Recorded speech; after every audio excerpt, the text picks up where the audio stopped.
പാലക്കാട് ശ്രീകൃഷ്ണപുരത്ത് വിദ്യാർത്ഥിനി ആത്മഹത്യ ചെയ്ത സംഭവം.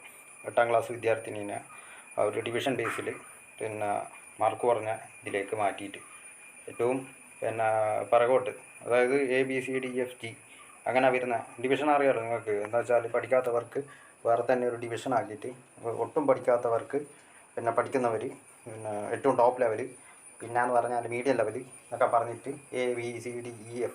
അപ്പോൾ നമ്മളൊക്കെ Fലാണ് നിൽക്കുക. Fലെന്ന് വെച്ചാൽ തീരെ പഠിക്കാത്തവർക്ക്. അപ്പോൾ സംഭവം എന്ന് വെച്ചാൽ അന്ന് മുതൽ ഉണ്ട് ഇത്. ഞാൻ പഠിച്ചതെന്ന് പറഞ്ഞാൽ 2009. അപ്പോൾ ഞാൻ പഠിച്ച 2009 തന്നെ ഇമാതിരി പരിപാടി. അപ്പോൾ ഈ മാഷന്മാരെന്ന് പറഞ്ഞാൽ ഇവരോടൊന്നും അങ്ങോട്ട് സംസാരിക്കാൻ പറ്റില്ല, അത്രയും കൂറകളായിട്ട് അടിക്കുമ്പോഴാണ്. അപ്പോൾ സംഭവം എന്ന് വെച്ചാൽ കൂറകളെന്ന് ഞാൻ പ്രത്യേകിച്ച് പറയുന്നതെന്ന് പറഞ്ഞാൽ ഇവരെ വാഴ്ത്തപ്പെട്ടവരാക്കേണ്ട ആവശ്യമൊന്നുമില്ല. കാരണം അന്നേ ഇതേപോലത്തെ സംഭവം നടന്നിട്ടുണ്ട്. പക്ഷേ എനിക്ക് വിഷമമൊന്നും ഉണ്ടായിട്ടില്ല. ഞാൻ പഠിക്കൽ വളരെ കുറവാണ്. ഞാൻ പഠിപ്പിൽ വളരെ പുറകോട്ടാണ്. ഈ ഇലക്ട്രോണിക്സ് സംബന്ധമായിട്ടുള്ള കാര്യങ്ങളും അതൊക്കെയാണ് ആ സമയം ചെയ്യൽ. അപ്പോൾ അതിന് പോലും ഒരു സപ്പോർട്ട് ചെയ്യാത്ത ടീമുകളാണ് ഈ മാഷന്മാർ. അപ്പോൾ എനിക്ക് അവരെ ഇതാക്കേണ്ട ആവശ്യമില്ല, സപ്പോർട്ട് ചെയ്തിട്ട് പറയേണ്ട ആവശ്യമില്ല. കാരണം അവരും എന്നെ ഇതേപോലെ നല്ല പോലെ പറഞ്ഞിട്ടുമുണ്ട്. പക്ഷേ ഞാൻ ആത്മഹത്യ ചെയ്യാനുള്ള പരിപാടിക്കൊന്നും ഞാൻ നിന്നിട്ടില്ല.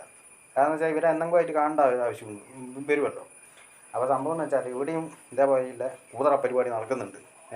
അത് ചിലർക്കൊന്നും താങ്ങാൻ പറ്റില്ല. അപ്പോൾ താങ്ങാൻ പറ്റുന്നവരുണ്ടെങ്കിൽ അത് എന്നാ പറയണ്ടേ, അതൊന്നും വലിയ രീതിക്ക് എടുക്കാത്ത എന്താ പറയുക മുന്നോട്ട് പോകുന്നവരുണ്ട്. പക്ഷേ പല കുട്ടികൾക്കും ഇതേപോലെയുള്ള മാനസിക സംഘർഷങ്ങളായിട്ട് അവരുടെ സംസാരങ്ങളും ഒന്നും അത്ര പെട്ടെന്ന് താങ്ങാൻ പറ്റില്ല. അപ്പോൾ എന്ന് വെച്ചാൽ വീട്ടിലുള്ളവർ, അതായത് കുട്ടികളുടെ രക്ഷിതാക്കൾ ഇതൊന്നും അറിയില്ല. രക്ഷിതാക്കൾ അറിയുന്നതെന്ന് പറഞ്ഞാൽ കുട്ടികളുടെ ഭാഗത്ത് ആ മിസ്റ്റേക്ക് എന്ന് പറഞ്ഞിട്ടുള്ള ആ ഒരു രീതിക്ക് അവർ മനസ്സിലാക്കും. കുട്ടികളോട് ചോദിക്കില്ല. ഇനി മുതൽ ചെയ്യേണ്ട കാര്യം എന്ന് പറഞ്ഞാൽ കുട്ടികളോട് എന്തെങ്കിലും പ്രശ്നമുണ്ടോ എന്ന് ആദ്യം ചോദിക്കണം. അതാണ് ഏറ്റവും നല്ലൊരു പരിപാടി. കാരണം സ്കൂളിൽ പോയിട്ട് ഒരു ആത്മഹത്യ ചെയ്യേണ്ട പരിപാടി എന്ന് പറഞ്ഞാൽ നിങ്ങളൊന്ന് ആലോചിച്ച് നോക്കിയിട്ട് എവിടെ എത്തി.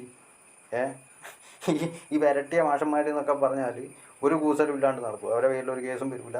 അവർ സംസാരിച്ച കാര്യം തന്നെ പുറമേ ഒന്നും അറിയില്ല. വീണ്ടും തുടങ്ങും ഇതേപോലത്തെ കലാപരിപാടികൾ. വീണ്ടും തുടങ്ങിയിട്ട് കുട്ടികളുടെ ജീവൻ എടുക്കുകയുള്ളൂ. അതുകൊണ്ട് മാക്സിമം ശ്രദ്ധിക്കണം. സർക്കാർ സ്കൂളാണെങ്കിലും മറ്റുള്ള പ്രൈവറ്റ് സ്കൂളാണെങ്കിലും ഏതാ നല്ലതെന്നൊന്നുമില്ല, എല്ലാം കണക്കാണ്. പഠിച്ചിട്ട് കുട്ടികൾ എന്നാ പറയേണ്ട വിദ്യ നേടുന്നതല്ല, അതിനു മുന്നേ ആത്മഹത്യ ചെയ്തിട്ട് ജീവൻ ഇല്ലാണ്ടാവുകയെന്ന്. അതുകൊണ്ട് പറയുന്നതാണ്. എല്ലാ കുട്ടികളിലും എന്താ പറയണ്ടേ ഇതേപോലെയുള്ള മാനസിക പീഡനവും അതൊക്കെ ഉണ്ടോ എന്നുള്ളത് ആദ്യം അറിയണം. നമ്മുടെ രക്ഷിതാക്കളാണ് അത് ആദ്യം മനസ്സിലാക്കേണ്ടത്. ചോദിച്ചറിയണം. ഇപ്പോൾ കുട്ടികൾ പറഞ്ഞിട്ടുള്ളവനും ചോദിച്ചിട്ട് അറിയണം. ഇതുപോലെയുള്ള സ്കൂളുകളിൽ ഇനി ഇങ്ങനെയൊരു സംഭവങ്ങൾ നടക്കാൻ പാടില്ല.